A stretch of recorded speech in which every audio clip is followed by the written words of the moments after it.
Oui, c'est le plus important. Nous allons rester toujours connectés malgré les coupures, malgré ces problèmes techniques. Nous restons focalisés, les yeux braqués vers Dieu, lui seul qui est la source de toutes choses. Alléluia. Alors bien-aimé dans le Seigneur, je voudrais inviter un frère, une sœur là où tu es à élever la voix là où tu es. Élève la voix là où tu es. Commence à dire à Dieu de t'ouvrir les yeux ce soir. Commence à dire à Dieu de rendre captif toute pensée, sentiment, émotion, captif et soumis à la parole du Seigneur. Vous savez, quand la parole de Dieu est libérée, l'ennemi est souvent dérangé. En tout cas, shalom notre sœur Maculo. Nous avons des soucis techniques, mais là tout est rentré en ordre. Que la paix de Dieu soit avec vous. Alléluia. Donc je disais que là où tu es, élève la voix. Roboro Santaba. Éternel notre Dieu, nous voulons maintenant venir devant le trône de grâce. Le trône de grâce où, Seigneur, tu renouvelles l'onction, où, Seigneur, tu nous donnes des capacités, où, Seigneur, tu nous rends capables, où, Seigneur, oh Dieu, tu nous donnes une puissance afin d'être des véritables prophètes, des envoyés et des messagers de Dieu, des messagers qui sont accompagnés des signes, des miracles et des prodiges. Raison pour laquelle, Seigneur, sans toi, nous ne pourrions rien faire. Sans toi, nous ne pourrions rien apporter. Oh Dieu, équipe-nous ce soir. Oh Dieu, équipe-nous ce soir. Oh Dieu, revêt-nous de ton onction. Oh Dieu, que ta main puissante soit avec nous. Oh Dieu, que toutes les paroles que seront libérées ce soir soient des paroles qui viennent de toi et qui apportent fruits, solutions escomptées. Oui, Jésus, sois élevé, alléluia, alléluia, alléluia. Christ est vivant, Christ est puissant. Alors, sois élevé maintenant, sois élevé maintenant. Occupe la première place. Merci, Seigneur. Merci parce que tu as écouté nos prières. Merci parce que tu es vivant. Merci parce que, oh Dieu, tu es puissant. Accorde-nous la paix, accorde-nous ta grâce, afin que nous portions ta parole auprès de ton peuple. Sois élevé et sois exalté par le nom puissant de Jésus. Nous disons Amen. Alors, nous allons commencer notre partage.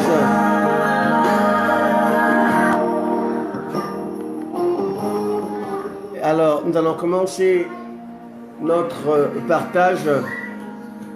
Notre thème, pour ceux qui ont suivi les bandes annonces, se fera en 3 jours.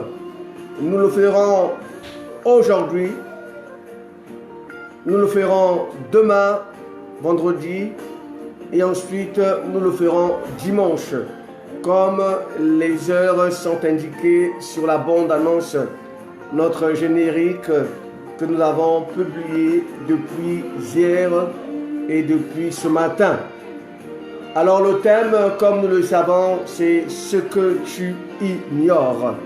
Alors c'est un thème interpellatif, un thème qui vient éclairer, un thème qui vient dans le but de vouloir nous réveiller, dans le but de vouloir nous faire prendre conscience d'une vérité, d'une réalité qui nous échappe. Ce que tu ignores, le mot ignore veut dire celui qui n'a pas de connaissance. Ignorer, c'est celui qui est dépourvu de. Ignorer, c'est celui qui ne sait pas. Ignorer, c'est celui qui ne connaît pas. Ignorer, c'est celui qui n'a pas de connaissance de. Alors, celui qui manque de connaissances, manque de bonnes habitudes, manque de bon caractère. Et bien sûr, celui qui ne connaît pas aussi ne peut pas jouir de ses droits. Celui qui ignore est en sorte semblable à un enfant. Celui qui ignore est semblable à un prisonnier. Je mets un prisonnier qui est dépourvu de. Celui qui ignore est esclave en d'autres termes. Alors, le but de ce thème, c'est de nous réveiller, de nous montrer une part de vérité, de nous montrer une partie de vérité que nous ignorons alors que nous devons utiliser cette partie de vérité. Et j'aimerais qu'en sortant de ces moments de communion et d'échange, que tu ne sois plus la même personne. En sortant de ces temps de communion et de partage, que ta vie chrétienne change. Nous refusons une vie chrétienne de murmures. Nous refusons une vie chrétienne de frustration. Nous refusons une vie chrétienne où nous nous posons de véritables questions au sujet de la foi, au sujet de notre vie. Nous avons l'impression que les choses n'avancent pas, mais c'est seulement qu'il y a des choses que tu ignores. Dès lors que nous avons connaissance de ces choses-là, les choses vont bouger. Excusez. Et le but de notre partage, c'est de nous relever à ce niveau.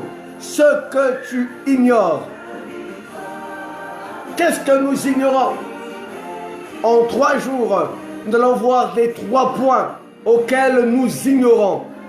Les 3 points que j'ai choisis pour ce thème qui nous aidera essentiellement pour notre marche avec le Seigneur. Lui-même, il a dit que mon peuple périt par manque de connaissance. Alors, ce thème a été inspiré suite à plusieurs observations avec le peu d'expérience pastorale que j'ai. J'observais et j'écoutais beaucoup des peuples, des enfants, des serviteurs et des servants de Dieu, parfois se plaindre au sujet de leur marche avec Dieu, se plaindre au sujet de leur foi. Ils ont l'impression que les mêmes réalités d'hier spirituelles se reproduisent encore dans leur vie. Ils ont l'impression que depuis qu'ils ont commencé à prier, que les liens de la famille, que ces réalités des marmites de famille, que ce pouvoir de sorcellerie, que cette malédiction sévit toujours dans leur vie. C'est des mêmes rêves que nous avons l'habitude de faire, où nous sommes dans la parcelle familiale, les mêmes rêves où nous avons l'habitude de faire, où nous sommes toujours à l'école, dans les mêmes villes, dans les mêmes quartiers, dans les mêmes endroits, où il n'y a pas de progression, où nous sommes devant des ronds-points, où nous tournons, notre vie est cyclique, alors que nous avons donné notre vie à Christ, alors que nous servons Dieu, mais nous avons parfois des faiblesses, des péchés auxquels nous avons du mal à abandonner, des habitudes auxquelles nous avons du mal à renoncer. Une vie chrétienne remplie de scandales, où nous entendons de ça et là, comme à l'époque de l'église de Corinthe. Mais qu'est-ce qui fait à ce que l'église ne soit pas efficace? Qu'est-ce qui fait à ce que l'identité du frère, l'identité de la sœur convertie en Christ puisse perdre la valeur et la puissance? Est-ce que c'est le même esprit? Est-ce que c'est la même puissance? Oui. Mais pourquoi dans la matérialisation, pourquoi dans la manifestation, il y a de ces choses qui nous échappent? Au milieu de frères, il y a des scandales. Au milieu de sœurs, il y a des scandales. L'identité chrétienne est bafouée. Qu'est-ce qui fait à ce que notre identité soit bafouée? Qu'est-ce qui fait à ce que nous retombions toujours sur les mêmes causes et les mêmes effets? Et pourtant le Seigneur Jésus lui-même nous a prévenus des dangers. Il nous a dit, lorsque une personne est née en Christ, est née de nouveau, Il nous dit que le trône de Dieu est assis sur son cœur. Le trône de Dieu réside en lui. Aucun démon, aucun esprit ne peut habiter le corps de ce frère. Donc on ne peut pas être sous l'emprise des démons. On ne peut pas être sous l'emprise des esprits. Quand quelqu'un est habité, quand quelqu'un est possédé, sa vie devient le reflet de l'esprit qui le possède. Si c'est un esprit qui agit avec l'impudicité, alors ta vie sera semblable à l'esprit qui domine et qui commande. Tu seras aussi l'ennemi de tout ce qui est pudeur, parce que l'esprit qui vit en toi est ennemi, renforce la chair dans ce sens-là. Mais si l'esprit-là est chassé, si l'esprit-là est ôté, et que l'Esprit de Dieu habite pleinement en nous, notre vie sera semblable à celui qui vit en nous. Mais Jésus nous met en garde, il nous dit, quand le démon est chassé, il part, il tourne, il revient, il voit que le trône est vide. Là où était Jésus, Jésus ne se trouve plus. La Bible dit, ils appellent d'autres démons, et ces démons viennent encore plus nombreux. Et on dit que la situation de cette dernière deviendra encore pire dans la maladie de tous les jours. Lorsque nous sommes malades et que le traitement n'est pas bien suivi, on nous parle des rechutes. Et les rechutes sont souvent très mortelles. Mais la question qu'on va se poser, pourquoi les chrétiens d'aujourd'hui ne prennent pas conscience des rechutes spirituelles, ne prennent pas conscience des enjeux spirituels, alors que c'est Jésus lui-même qui nous dit ces choses? Ça, tu ne l'ignores pas. Tu le sais. Mais le problème, comment nous avons du mal à le mettre en pratique? Alors, toutes ces questions commençaient à se conjuguer dans mon esprit. Toutes ces questions circulaient, tournaient autour de moi. Je voulais comprendre, mais Seigneur, pourquoi les chrétiens qui sont nés de nouveau vivent toujours des réalités, des prisons sataniques alors qu'ils sont délivrés? Pourquoi nous sommes toujours sous la servitude du péché? Plusieurs questions posées. Et c'est à peine 2 ou 3 jours, alors que je méditais, alors que je partageais avec mon épouse, et le Seigneur m'a soufflé les 3 pensées. Et aujourd'hui, je veux ouvrir une pensée. Demain, je veux ouvrir la 2e. Et dimanche, je ouvrirai la 3e pensée. Alors, toi qui es connecté, toi qui me suis, je t'invite à me suivre attentivement. Notre thème, c'est ce que tu ignores. Regarde la connaissance que Dieu voudrait t'apporter. Nous lirons Exode chapitre 3, le verset 14 et le verset 15. Nous aurons 2 lectures de l'Ancien Testament et un texte du Nouveau Testament. Nous sommes dans Exode 3, le verset 14 à 15. La Bible dit, Dieu dit à Moïse, je suis celui qui suis. Exode 3, 14 à 15. Et il ajouta, c'est ainsi que tu répondras aux enfants d'Israël. Celui qui s'appelle je suis m'a envoyé vers vous.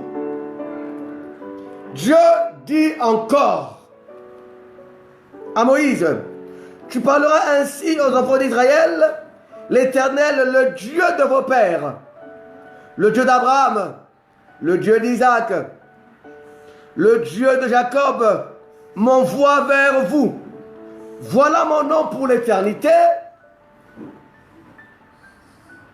mon nom de génération en génération. Pour le premier texte que nous venons de lire, la Bible nous donne une information claire et nette. Et là-dessus, je voudrais profiter de recadrer certaines choses. Ici, le Seigneur donne deux noms. Il donne un nom d'éternité et il donne un nom de génération en génération. En d'autres termes, il donne un nom d'alliance. Notre Dieu est un Dieu d'alliance. Il est un Dieu qui se reproduit et garde fidèle l'alliance qu'il a eu à faire avec les pères.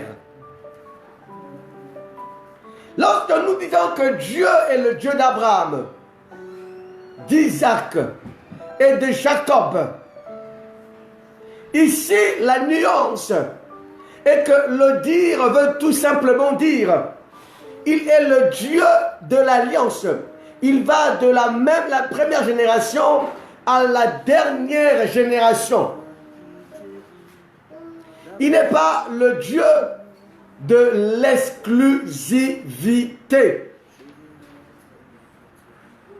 Mais il est le Dieu de génération en génération. De la même manière qu'il a marché avec Abraham, de la même manière qu'il a marché avec Jacob et Isaac, les mêmes promesses qu'il a eu à faire avec eux, c'est les mêmes promesses qu'il a eu à faire, alléluia, avec tous ceux qui seront de cette génération. Nous le savons bien aimé, toi et moi. On peut aussi se permettre de le dire, que le Dieu d'Abraham, le Dieu d'Isaac et le Dieu de Jacob, car lui-même il a dit qu'il n'est pas le Dieu des morts. Ça veut dire que Abraham, Jacob et Isaac ne sont pas morts, mais ils sont vivants en lui. Et le Dieu d'Abraham, de Jacob et d'Isaac, et nous le savons aussi, que nous sommes fils d'Abraham, nous sommes filles d'Abraham, par alliance d'Abraham, car Dieu a dit d'Abraham, il est le Père de la foi. Donc, le Dieu qui a fait alliance avec Abraham, c'est le même Dieu qui a fait alliance avec nous. Les mêmes promesses, les mêmes bénédictions qui sont rattachées à Abraham, qui sont rattachées à Isaac, sont les mêmes bénédictions spirituelles que nous possédons par l'alliance qui a été faite avec Abraham. De manière générationnelle, nous sommes en alliance avec Abraham. Il est important de le noter, car dans notre deuxième partie, ça nous permettra de manière pratique de comprendre comment tu dois jouir de ces alliances-là. Et il dit, son nom éternel, c'est le Je suis, l'être. Cet être a été incarné. Cet être est devenu chair, que nous appelons Christ. Raison pour laquelle nous lirons le deuxième texte. Dans le livre de Galates, chapitre 5, nous prenons le premier verset. La Bible dit, c'est pour la liberté que Christ nous a franchis. Demeurez donc ferme.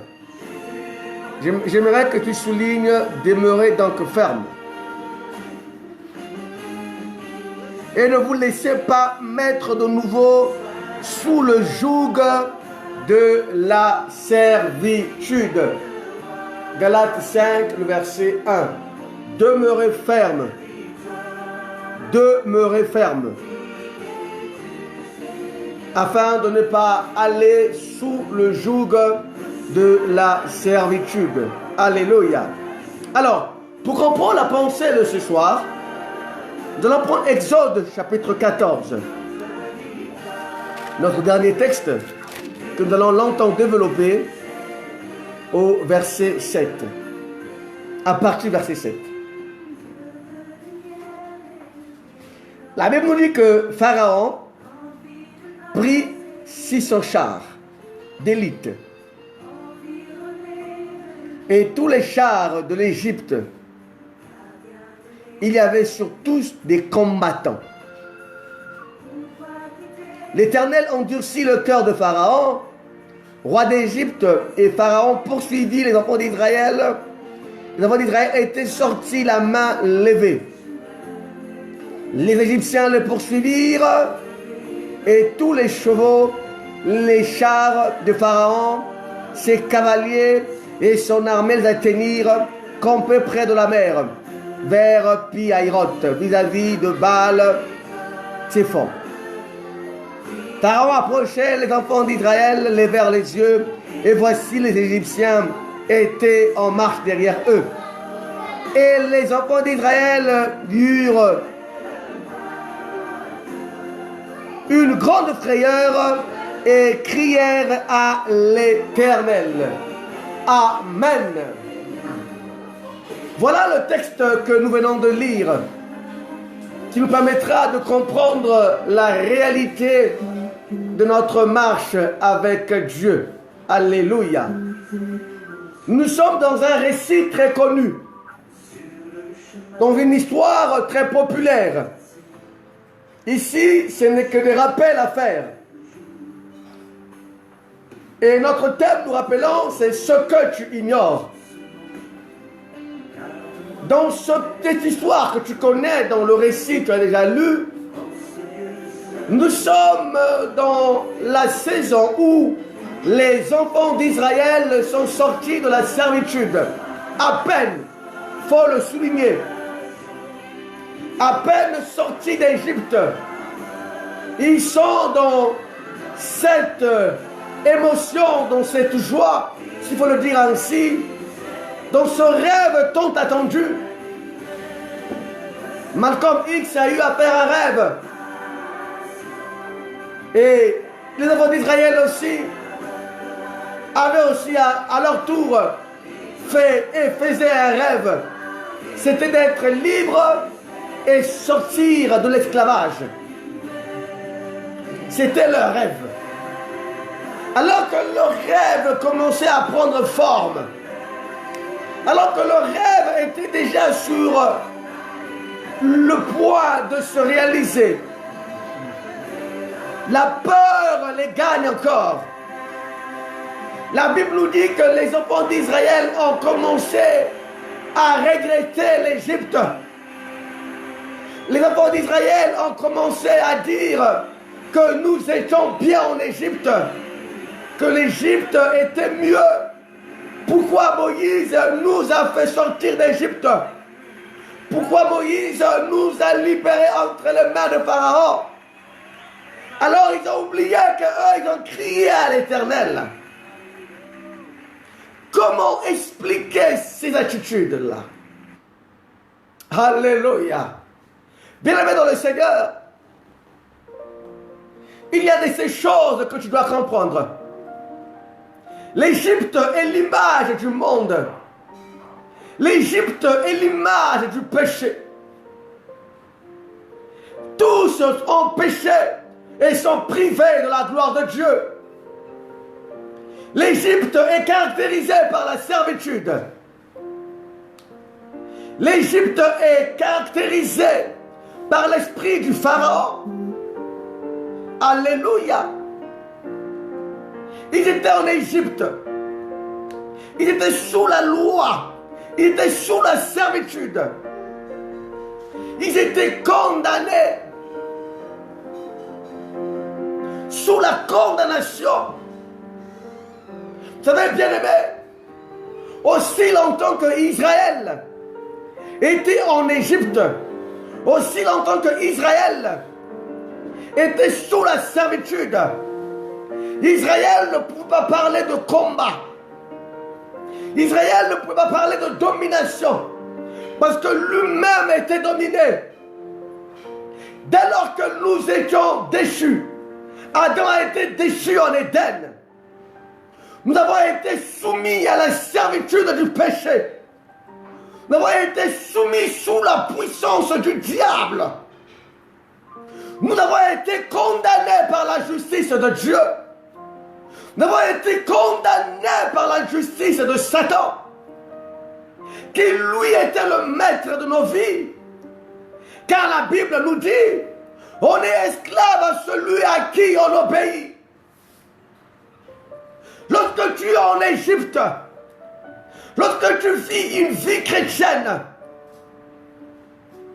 pour ne pas dire lorsque nous étions hier loin de Dieu, séparés de la communion de Dieu, nous avons connu des réalités de notre vie. Nous avons connu des rêves à répétition.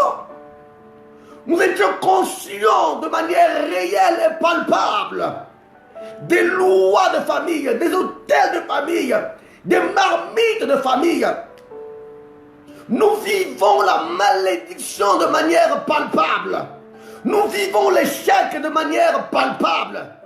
Et l'échec a causé en nous des traumatismes. Les malédictions ont causé en nous des traumatismes. Nous sommes allés de relation en relation. Nous sommes allés d'échec en échec. De maladie en maladie.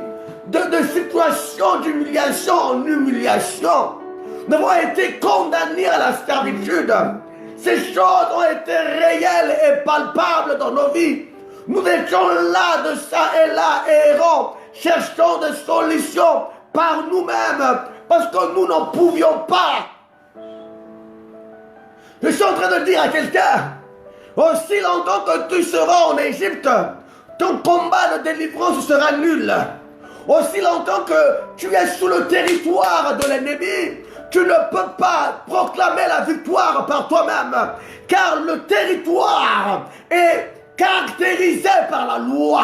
La loi qui domine sur ton territoire te rend esclave, te rend assujetti, te prend en captivité. Raison pour laquelle la loi du péché nous rend captifs. On ne peut pas lutter avec le péché. Aussi longtemps que nous sommes dans le péché, la nature même du péché n'est pas encore ôtée. On ne peut pas lutter avec le diable, avec la puissance de la sorcellerie, aussi longtemps que nous sommes sous le territoire de l'ennemi, aussi longtemps que nous sommes sur le monde ténèbres, c'est-à-dire une vie sans Christ est une vie qui nous soumet dans le territoire de Pharaon. Et Pharaon, lui, il a la domination sur nous. Même si tu vas aller consulter le plus grand prêtre du monde, même si tu vas aller consulter le plus grand archibishop du monde, même si tu vas consulter je ne sais pas qui, aussi longtemps que tu demeureras en Égypte, aussi longtemps que tu resteras en Égypte, tu es soumis à la loi de la servitude, tu es soumis à l'esprit de Pharaon. Celui qui est dans le monde est dans la servitude. Quand tu es dans la servitude, ça ne sert pas à chercher des solutions, parce que ces solutions-là ne vont jamais te libérer de la servitude. Alléluia. Aussi longtemps qu'ils étaient là, ils ne pouvaient pas avoir combat. Ils sont traumatisés. Traumatisé. Combien d'années as-tu fait dans la servitude de l'ennemi? Toutes les nuits, tu as eu à faire des mêmes rêves. Des serpents, tu es poursuivi. Ta vie professionnelle, il y avait une parole qui a été libérée sur toi. Cette parole te suit toujours. Tu es en train de prier, tu es en train de crier, tu es en train de proclamer. Bien-aimé dans le Seigneur, Israël était sous la servitude. Israël souffrait. Israël criait à l'Éternel. La Bible nous dit, Dieu s'est souvenu de son alliance. Jésus a dit la même chose à Nicodème. Il a dit, car Dieu a tant aimé le monde, qu'il a donné son Fils unique, afin que quiconque croit en lui ne périsse point, mais qui ait la vie éternelle. Le problème, tu dois croire que Jésus est le Messie incarné, envoyé par Dieu pour le salut, pour la délivrance, pour la rédemption de tout homme qui croira en lui. Ça commence par là. Tout commence par là. Rappelle à Dieu que tu es fils et fille d'Abraham. Rappelle à Dieu qu'il a donné le don précieux qui est Jésus. Rappelle à Dieu ce que Jésus est plus que Moïse. Moïse n'est pas rentré dans les enfers. Moïse n'a pas pris notre place. Mais Moïse était l'image de ce que le Seigneur devrait accomplir à la croix de Golgotha. Nous avons plus que Moïse, parce que la servitude auquel nous sommes soumis, elle est plus grande que celle que les enfants d'Israël ont connue. Alléluia. On se pose la question en disant, à quel moment le Seigneur m'a délivré? À quel moment le Seigneur m'a aimé? Depuis l'Égypte, alors que nous étions encore pécheurs, alors que nous étions encore sous la loi de famille, alors que nous étions encore sous la loi du péché, alors que le diable et la puissance du ténèbre étaient en train de conduire, de dominer, de décider sur notre vie, le Seigneur, lui, nous avait aimés. Le Seigneur, lui, nous avait déjà choisis. Dieu a commencé à nous aimer lorsque nous étions des pécheurs. Son amour s'est manifesté lorsque nous étions encore sous la servitude. Alors ne dis pas que le Seigneur ne m'a pas vu, le Seigneur ne m'aime pas, le Seigneur ne regarde-t-il pas mes souffrances, je prie, rien ne marche, je prie, rien n'avance, je prie, mais tu es encore sous le territoire égyptien, tu es encore sous le territoire égyptien, tu dois voir. Alléluia. Lorsque tu es en Égypte, le Seigneur doit te faire voir qu'il est le Dieu élevé au-dessus de tous les dieux que toi tu élèves. Il est le Dieu élevé au-dessus de tous les dieux que toi tu considères. Lorsque nous étions encore dans le monde, nous avons eu à consulter plusieurs dieux. Parfois le Seigneur a permis que tu ailles voir tous ces dieux, toutes ces personnes que tu allais consulter pour que ta situation change. Ta situation n'a jamais changé.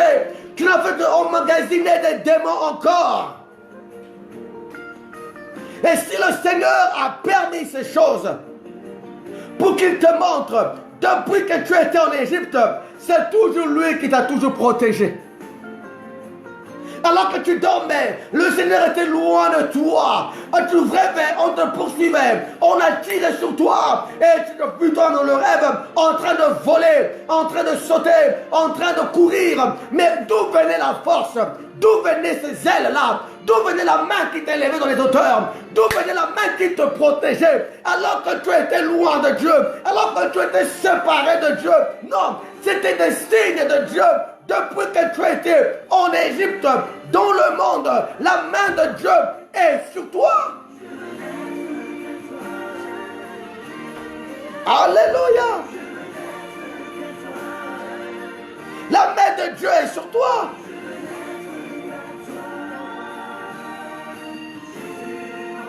Depuis que tu étais là, la main de Dieu nous a toujours protégés.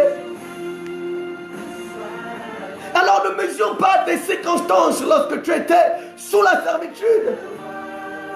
Israël a crié à Dieu. Israël a soupiré à Dieu.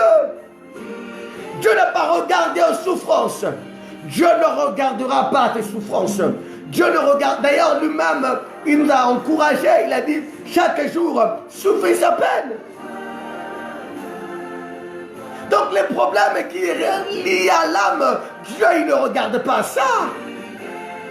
Dieu est dans son alliance. Dieu regarde son alliance.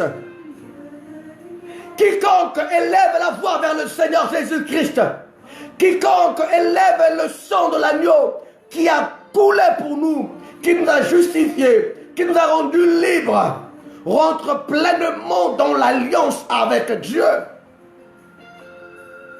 Alléluia. Pour que Israël sorte de l'Égypte, pour aller vers la terre promise, il y a eu un mouvement. C'est vrai, il y a eu les 10 plaies, mais il y a aussi eu Pâques. Pâques a délivré Israël de la colère de Dieu. Pâques a délivré Israël de la servitude. Et les a rendus libres. Et Christ, à la croix de Golgotha, nous a libérés de la condamnation de Dieu. Il nous a libérés sous la domination du diable. Il a déchiré l'acte dont les ordonnances nous condamnaient. Et il a vaincu le pouvoir du péché. Alléluia. Nous sommes donc libres. Nous le disons à tout moment. Mais le problème, c'est au niveau de l'application de cette vérité. Le problème, c'est qu'Israël est sorti de l'Égypte. Il regarde le diable venir. Il est saisi de peur. Pourquoi? Parce qu'Israël a gardé en lui les souvenirs de Pharaon. Israël a gardé en lui la puissance de Pharaon. Israël est encore, quoique libre, mais soumis à Pharaon.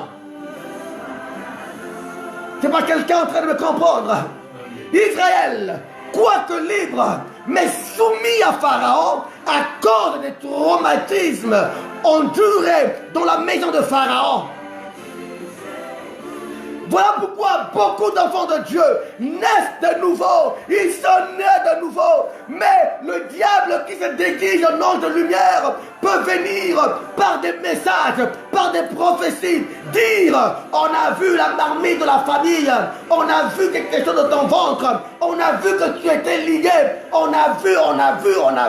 Dans tes rêves, tu revois les mêmes choses. Dans ta vie de tous les jours, au lieu de progresser, tu vis les mêmes réalités et la peur t'enflamme. Pourquoi? Parce que le souvenir de Pharaon est toujours présent en toi. Tu es libre, mais tu es encore dominé. Tu es libre, tu es encore traumatisé. Tu es libre, mais tu es encore sous le prisme du diable. Ce qui fait que plusieurs enfants de Dieu, quoique nés de nouveau, te diront: mais je prie, les choses n'avancent pas. Je prie, il y a toujours des combats. Apparemment, je dois peut-être me repentir. Apparemment, je dois peut-être faire ceci. Apparemment, je dois faire quoi pour obtenir la réponse. Apparemment, on est dans les questionnements. On se pose des questions, mais tout simplement parce que tu es encore traumatisé de l'ancien maître. Le quoique libre, mais tu es soumis à lui. Quand Pharaon se lève, tu trembles. Quand Pharaon se lève, tu es soumis à lui. La peur et la soumission de l'esprit qui te traumatise. Alléluia. Voilà la peur. Tu es né de nouveau. Pharaon s'est levé. Tu es né de nouveau. Les choses vont de mal en pis. Tu es né de nouveau. Tu te poses des bonnes questions. Tu es né de nouveau. Tu te dis: mais Seigneur, pourquoi de telles choses? Pourquoi de tels événements? Pourquoi les combats persistent? Pourquoi?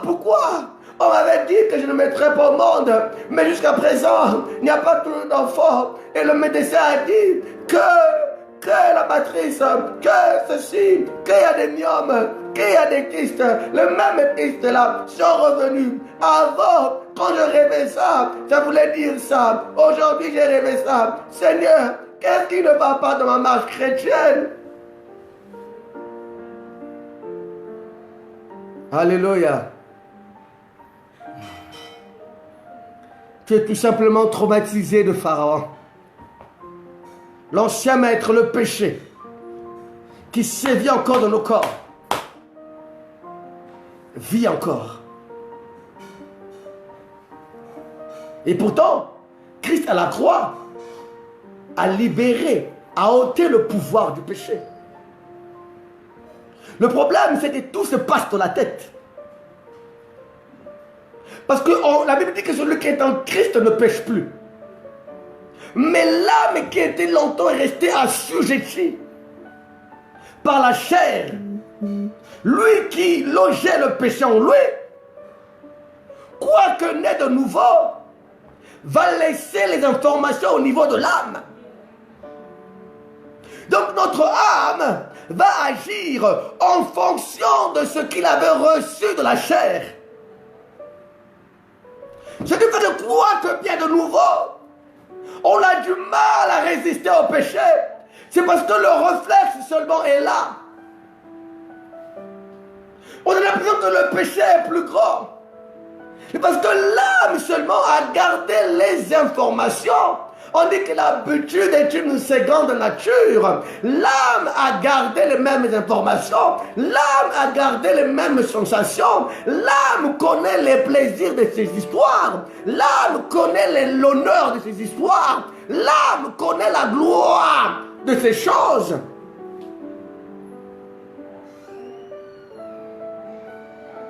Et on est de nouveau. Parfois, on a peur, on réagit, on a du mal à résister devant la nature du péché. Mais pourtant, nous sommes libres.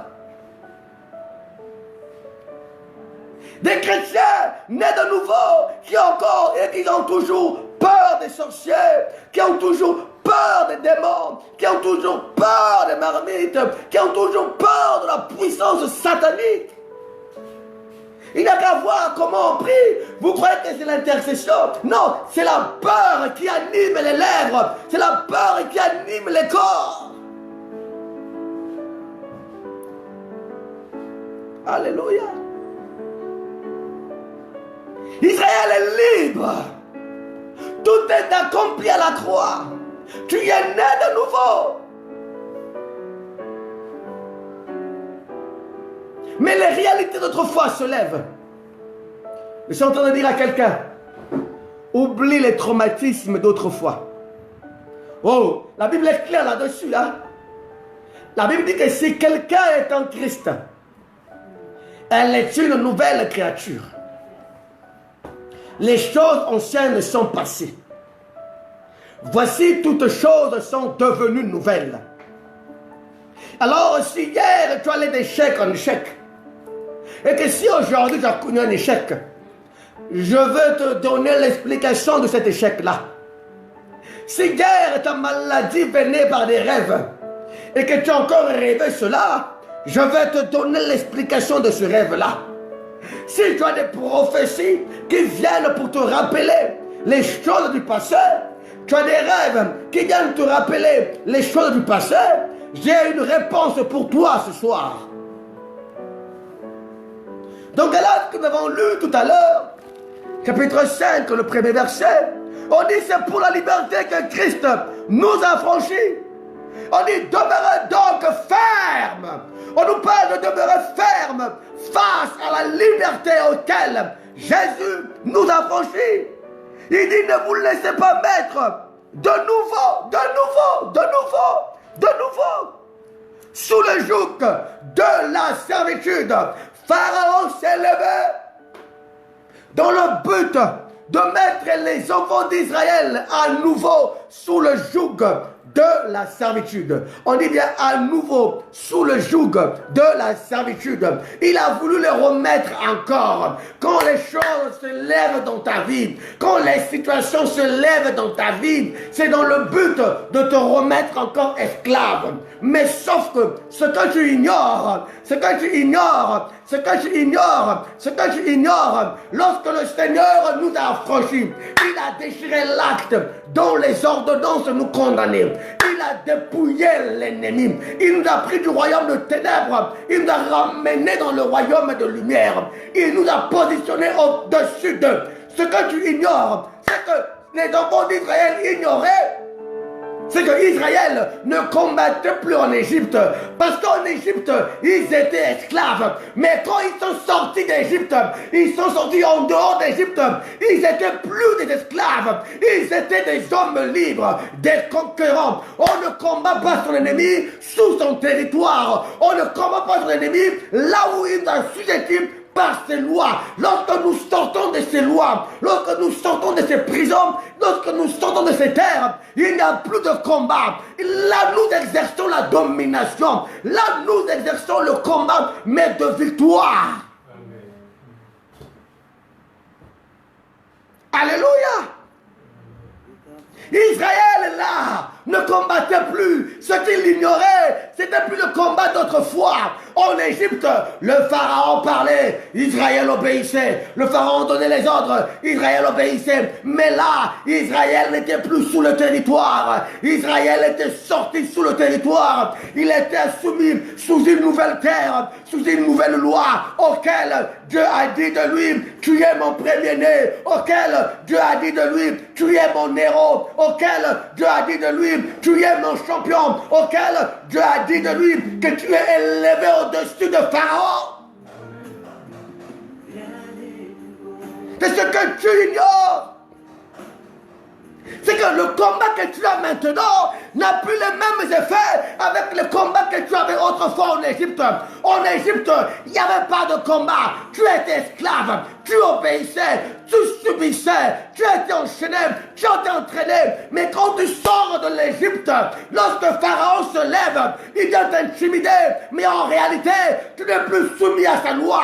En réalité, tu n'es plus sous son territoire. En réalité, tu es dans le royaume de lumière. Tu as de la puissance. Lorsque le combat se lève, tu ne lèves pas dans la position de te soumettre. Tu es libre. Et là où tu dois exercer, c'est là où il y a la nuance. Oui, en Christ, les choses se lèvent. Proclame ta liberté. Proclame ta liberté. Les situations se lèvent. Pharaon s'élève par des rêves, par des réalités, par des positions, par je ne sais pas quoi. Ta même réalité se lève encore. Ta même maladie se lève encore. Ton même humiliation se lève encore. Tes mêmes problèmes se lèvent encore. Mais la différence là, tu n'es pas soumis sous le territoire. Tu n'es plus sous le territoire. Tu es libre. Tu as été affranchi. Tu combats en dehors du territoire. Il n'y a plus de combat. Mais tu dois faire exercer ton autorité, faire valoir avec fermeté ta liberté. Tu es libre en Christ. Tu es libre en Christ. Tu es fils et fille d'Abraham. Il a dit, il n'y aura pas de femme stérile dans sa maison. Cette promesse, elle est pour toi. Cette parole, elle est pour toi. Il a dit de nous qu'il n'y a plus de condamnation. Il n'y a plus de condamnation. Tous ceux qui te condamnent hier, même s'ils se réunissent, leur juridiction n'a pas d'effet. Leur juridiction n'a pas de sens. Une juridiction rendue caduque. Une juridiction qui a été annulée. Une juridiction qui a perdu son sens. Une juridiction qui n'a pas de validité, une juridiction qui n'a pas son sens, une juridiction qui n'a pas d'autorité.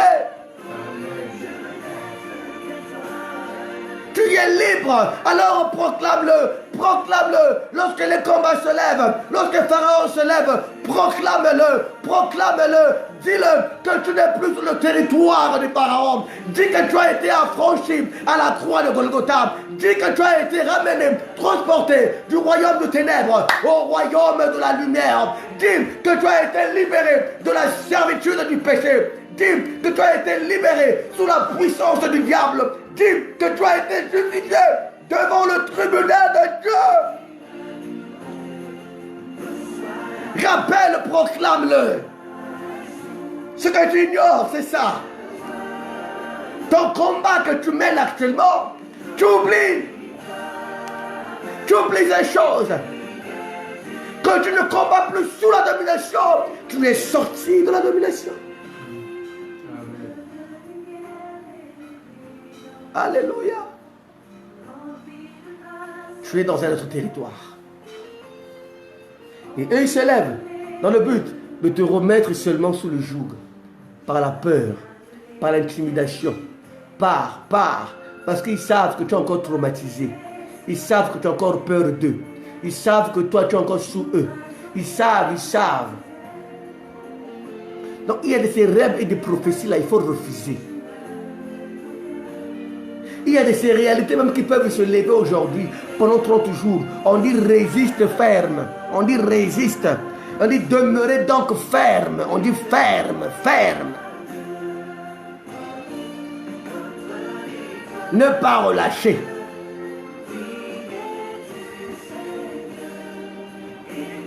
Oh non, on a vu. Oh non, ceci. Oh non.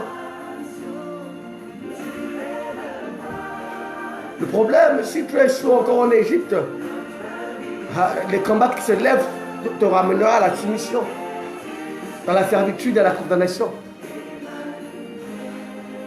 Mais si tu as été affranchi par le Fils,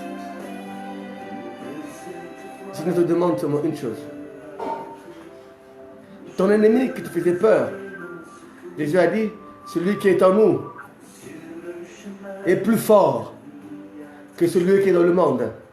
Une manière de nous rassurer, une manière pour nous mettre en sécurité, une manière pour nous dire n'ayez pas peur, une manière pour nous dire celui qui t'a fait peur, celui que tu considères être le plus puissant, je suis plus puissant que lui. Que ce soit en puissance de l'ennemi, que ce soit dans la nature du péché au niveau de l'âme, il a vaincu le péché une fois. Alléluia. Bien-aimés dans le Seigneur, voilà la première pensée. Nous l'avons dit, j'ai reçu 3 pensées de la part du Seigneur concernant ce que tu ignores. Ce soir, c'était la première pensée. Et demain, nous poursuivrons sur la deuxième pensée. Et je t'invite à envoyer des invitations, à envoyer des invitations à des bien-aimés, afin que demain, nous soyons encore plus nombreux et que cette vidéo t'a béni. Envoie-le encore à un frère, à une sœur. Bien-aimés dans le Seigneur, pour conclure ce soir, ce que tu vis n'est plus la même chose. Le combat que tu as, c'est que l'ennemi veut te remettre sous le joug de la servitude. On est né de nouveau, les combats se lèvent. Mais ces combats-là ne veulent pas dire que la sorcellerie a le pouvoir sur nous. Ne veut pas dire que le diable est toujours là. Raison pour laquelle je ne fustige personne, je ne pointe du doigt personne. Raison pour laquelle beaucoup sont connectés, branchés dans des prières, je ne suis pas contre ça, dans des prières d'intercession, où on nous fait toujours comprendre qu'il y a toujours un mal qui est responsable, qu'il y a toujours un démon, qu'il y a toujours un esprit auquel, je ne suis pas contre ça, mais je te dis seulement, ce que tu ignores, c'est que si tu sais réellement que le Fils t'a franchi, et si tu as pleinement l'assurance en lui, et que si tu sais qu'il a vaincu celui qui te traumatisait, tu vas demeurer ferme. Que le shalom de Dieu soit sur nous. Que Dieu te bénisse, toi qui m'as suivi. Et j'aimerais qu'on élève la voix là où nous sommes pour dire merci à Dieu. Éternel notre Dieu, nous voulons te rendre grâce, nous voulons te bénir pour la première pensée de ce soir. Nous voulons te dire merci pour ce que tu nous as révélé. Nous voulons te dire merci pour ce que tu nous as montré. Nous voulons encore te dire merci pour cette pensée, afin que, oh Dieu, que nous ne puissions plus être des chrétiens qui tremblent, qui abandonnent, qui renoncent à cause de la persécution, à cause des combats, à cause des tribulations, à cause des réalités, à cause du péché, à cause du diable, à cause des rêves. Seigneur, nous ne voulons pas renoncer à cause de ces choses.